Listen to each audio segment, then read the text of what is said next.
I'm Russ Reed.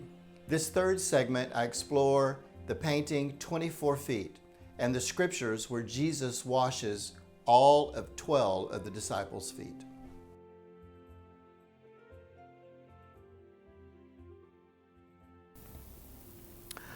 So thank you for showing the video of the 24 feet. That brings back phenomenal memories. We've got one of our 2 feet is here with us tonight. Thank you, Perrin. I'm just doing great. But and I have to say, too, I'm really pleased because I've watched it 6 or 7 times this week. This is the first time I've watched it without crying. 2 men there were my very close friends, and they passed away. They're at the Lord right now. So it's a little hard to watch, but they helped serve me that day. I told them, this will be so short, just a few minutes it'll take. You'll get to the worship service in plenty of time. They did not. In John chapter 13, we learned, as the reading told us, this happened during the Passover meal. Jesus got up during the meal. He took off his outer robe. He wrapped a towel around his waist. He poured water into a basin and began to wash all 12 of the disciples' feet.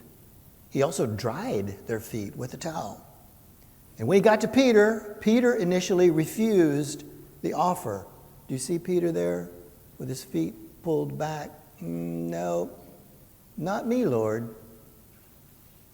And then Christ replied, unless I wash you, you have no part with me. I'm going to return to that in a minute. When I was younger, I took piano lessons for over 10 years.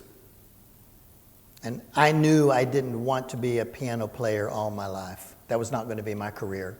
I knew that. But one time, my parents had a piano tuner over to the house. And I'm like, yeah, that looks interesting. I could do that. So I told the piano tuner, I said, I think I might want to do this for a career. And he looked at me and he said, are you the kind of guy who likes to do one thing and then try something completely different and then something different? Or are you the kind of guy that likes to do one thing over and over and over and over? And I said, I like to do things that are different. I like things that change. He goes, yeah, this is not for you. He said, I tune one piano string, and then I tune another one, and then I tune another one, and then I do that 88 times in a row. And then sometimes I have to start over and do it again. And I thought to myself, yeah, that is not for me. I thought about that while painting the 24 feet. Each foot has 5 toes. I had to paint 120 toes.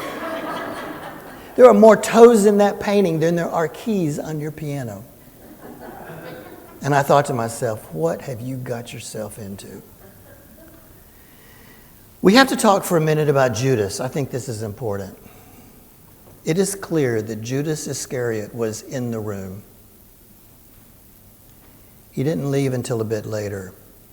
And it's extraordinary to me that knowing what Jesus knew, and we know he knew, that Jesus washed his betrayer's feet. He served the one who would betray him. And it's hard for me to wrap my mind around that. Why didn't Jesus dismiss Judas right before that? I can only speculate, and that just leaves me with more questions. We also have to talk about Peter. Why did Peter initially refuse? You might put it this way. What did Peter know and when did he know it? I think Peter should get a lot of credit for reading the room, as they say. He saw what was happening. He saw what was about to happen when Jesus got to him. He knew who it was who was on the floor. He knew who was washing their feet. And he was mortified. And I get that. Malcolm Guite is a poet and priest in Cambridge, England, who has written many beautiful sonnets. One of them called Maundy Thursday.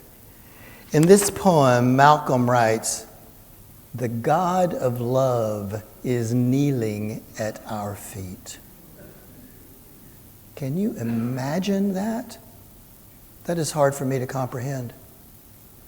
What I want to know in my heart is, why in the world were the other disciples not getting up and saying, no, you get off the floor, Jesus? But Jesus tells Peter, unless I wash you, you have no part with me. And then with Peter, we realize our mistake. So I want to conclude with another quote I found recently. This one from a very famous scientist who peered deeply into the structure of the atom, and who it turns out was also a devoted disciple. Werner Heisenberg wrote, "When taking a sip from the natural sciences, a person becomes an atheist. But at the bottom of the glass, God is waiting for them." That's what I'm doing in a way by painting these scenes and meditating on these narratives, the text, the scriptures. I'm drinking deeply from the water of life and portraying them in a way that resonates and connects them to us today.